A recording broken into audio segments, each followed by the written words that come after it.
We are also recommending a pause on the Johnson & Johnson vaccine across the entire state of Indiana. We have notified all of our vaccine providers that we are going to be pausing until further notice.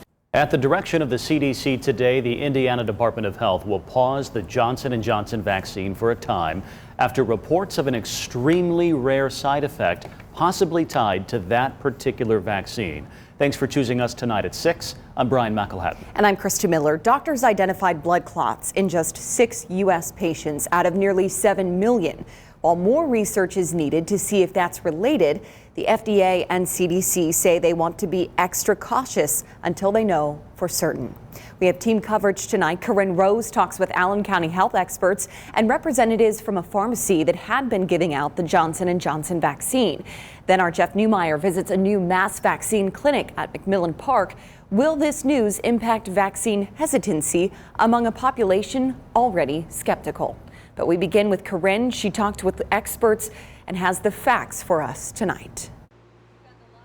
6 women aged 18 to 45 who'd received the Johnson & Johnson one-shot coronavirus vaccine developed rare blood clots in their brains, prompting the government to recommend pausing using that vaccination.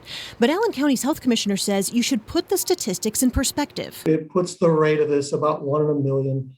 That's about the risk of being killed by a meteorite or asteroid. He says the State Department of Health has enough Moderna vaccines right now to vaccinate Hoosiers who have already signed up for the Johnson & Johnson shot. We have the luxury to have 2 other vaccines right now, which are extremely effective and appear extremely safe.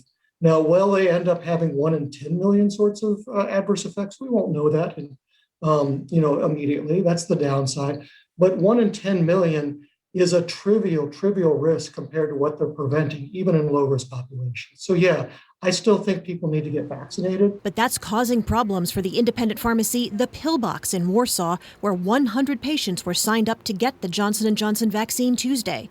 About a dozen people got the vaccine in the morning after the FDA and CDC recommended pausing the shots, but before the State Department of Health said the shots shouldn't be administered anymore. We told patients that this morning, and of the patients who came in for it, they opted to go ahead and take the vaccine.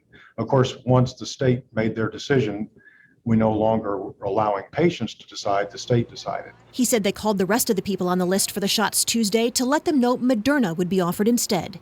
The health experts both said they would still tell a female family member in the age group that developed the rare brain blood clots to get the Johnson & Johnson vaccine, saying the benefits of being immunized against the coronavirus far outweigh the risks of side effects. However, if you develop a fever with bad headaches or other symptoms of a stroke and a blood test reveals you have low platelets, talk to your doctor right away.